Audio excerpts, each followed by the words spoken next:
Welcome to Chilling with the Losers. My name is Mark Walnut, and joined by my side is Chad. Good, Mark. How you doing, bud?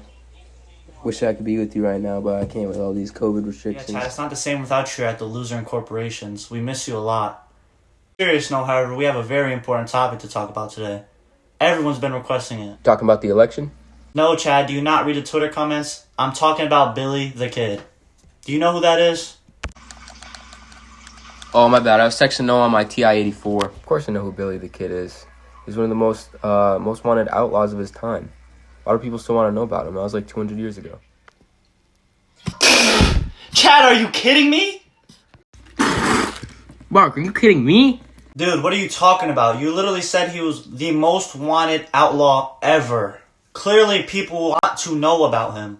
Also known as William H. Bonney, was an infamous outlaw. Here's why.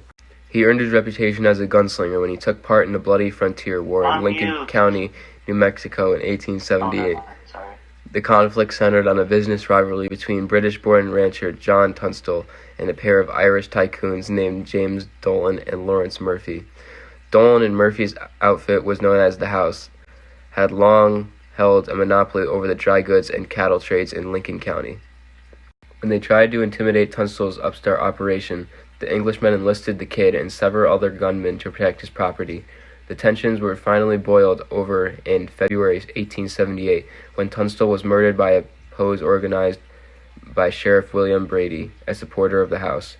Following Tunstall's death, the Kid and several other former employees organized themselves into a village called the Regulators and swore revenge. In what became known as the Lincoln County War, the Regulators assassinated Sheriff Brady and spent the next several months shooting it out in the House's forces.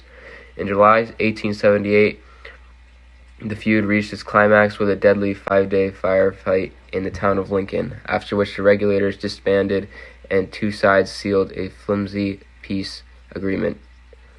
The Kid left. Dang, Chad, that's a bad man. Oh yeah, Mark. This bad man gets you. Really? Yeah, Walnut. This bad man gets even badder because he was priorly arrested for stealing laundry from his hometown. No way, Chad. He is so scary. Yeah, Walnut. That man's crazy. I forgot to mention he killed 9 people. Caught this idiot in 4K.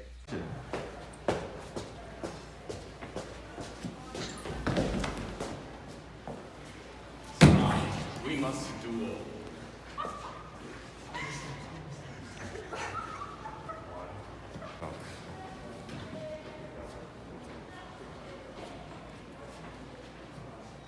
Four, 5, 6, 7, 8, 9, 10.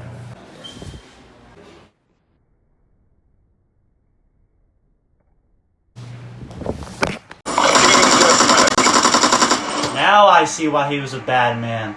Chad, by any question, did Billy ever get caught?